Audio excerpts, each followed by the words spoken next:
OBC bill लाया उसका मैं स्वागत करती हूं तथा महाराष्ट्र के सभी ओबीसी समाज के तरफ से पंतप्रधान जी का आभार व्यक्त करती हूं। हमेशा महाराष्ट्र में पिछले 2 वर्षों से कुछ भी चीज़ अगर गलत होती है तो बोलते हैं ना, बच्चों की तरह बड़ों पे उंगली दिखाते हैं कि अगर ये नहीं हुआ तो ये केंद्र सरकार ने नहीं किया, अच्छा हुआ तो मैंने किया, मुझे अप्रिशिएट करे, अगर बुरा होता है तो केंद्र सरकार ने किया। ये तरीके से पिछले 2 सालों से हमारे महाराष्ट्र में चलते आया है।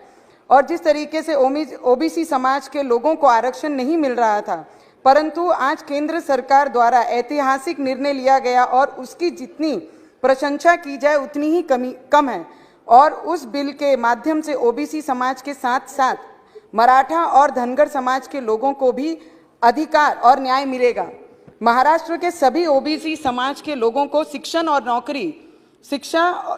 और नौकरी में ओबीसी आरक्षण मिलने के बाद सभी सुविधाएं मिलेंगी तथा उसके जल्द से जल्द लाभ मिलने के लिए मैं इस सदन के माध्यम से महाराष्ट्र सरकार को और महाराष्ट्र के मुख्यमंत्री को आग्रह विनंती करूंगी कि 2 दिन का स्पेशल अधिवेशन बुला के इस बिल के ऊपर चर्चा करके ओबीसी समाज को न्याय देने का काम ये महाराष्ट्र सरकार ने करना चाहिए। ये मैं उनको विनंती करती हूँ।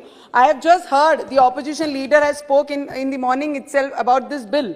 उन्होंने बड़ा अच्छे से कहा है कि पिछले ओबीसी समाज में आज भी कई फार्मर्स, कई गरीब, कई विद्यार्थी आज भी गरीब और मिट्टी के घरों में रह रहे हैं। पर इसके पीछे कारण कौन है? जिन्होंने 70 वर्ष राज किया है वो इसके पीछे का कारण है। ओबीसी समाज को न्याय नहीं मिला पाए। क्या आज जो 7 सालों में जो सरकार यहाँ पे बैठी है उन्होंने जो न्याय देने का काम किया वो गलत है कि आप गलत है? ये आप ही खुद अपने विषयों पे एक बार सोचना बहुत जरूरी है। जिस तरीके से पिछले 2014 से, sir 2 minutes, very important, I am very independent sir, I am neither here, just 1 minute, 1-2 minutes. जब देवेंद्र जी हमारे महाराष्ट्र के, sir 2 minutes, Navneet ji, sir 1.5. I just want to make a point. Just sir, hold your speech and I'll just you can talk after minute. me. You can talk after. Just hold a minute. See, there are like more 6 people to speak and there's just 12 minutes. So just stick to 3 minutes, please. Don't make it uncomfortable for me to. Thank you so much.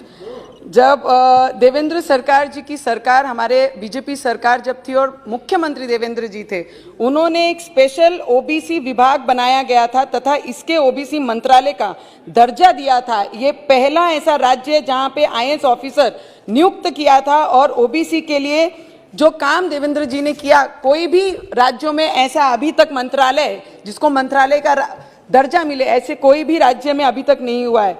And the other people from my colleagues who sitting in the house this time, जो महाराष्ट्र में आज सरकार चला रहे हैं, उन्होंने बड़ी अच्छी कही है कि सोने की थाली हमारे सामने रख दी है पर ना उसमें अचार है ना खाना है। 32 वर्ष जिन पार्टी के साथ अलायंस में आपने अचार भी खाया, सोने की थाली भी देखी, खाना भी खाया, तब आपको सब चीजें मिल रही थी। मुझे उम्मीद है कि वो सोने की थाली देके फिर हमारे तरफ, ये सरकार के तरफ आएंगे और महाराष्ट्र में फिर ये सरकार के साथ बैठेंगे। ऐसी शिवसेना, और शिवसेना का एक बड़ा अच्छा धोरण है कि बोलते हैं, हमारे मराठी में एक मन है, मैं बताऊंगी, महाराष्ट्रात एक मन बोली जाते कि पोटात काय यानी होटात काय। इसका अर्थ होता है पेट में क्या और होठों पे क्या। ये समझना बहुत कठिन है क्योंकि जिस तरीके से शिवसेना ने अपना स्पीच दिया और बताया ओबीसी के बारे में, तो ओबीसी को न्याय देने के हित में नहीं है, ना ही इनका समर्थन किया।